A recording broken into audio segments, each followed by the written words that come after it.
in the snow. Go. The northeastern United States was walloped by a fierce winter storm on Saturday that dropped more than 2 feet, 60 centimeters, of snow on some areas while packing high winds, prompting thousands of flight cancellations, and leading governors in Rhode Island and other states to curtail access to the roads.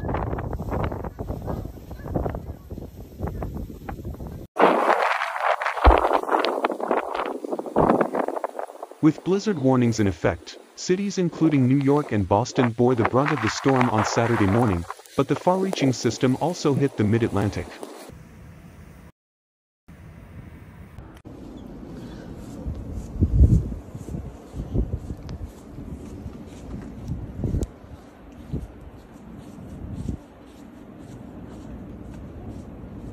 The snowfall rate would range from 2 to 4 inches, 5 to 10 centimeters, per hour, and strong winds would cause scattered power outages.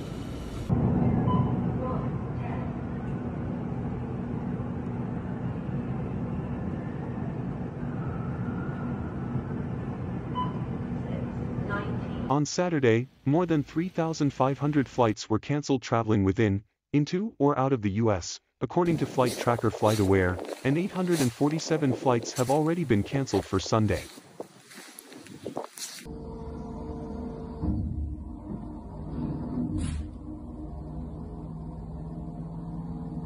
The governors of New York and New Jersey declared a state of emergency, while Boston Mayor Michelle Wu declared a snow emergency.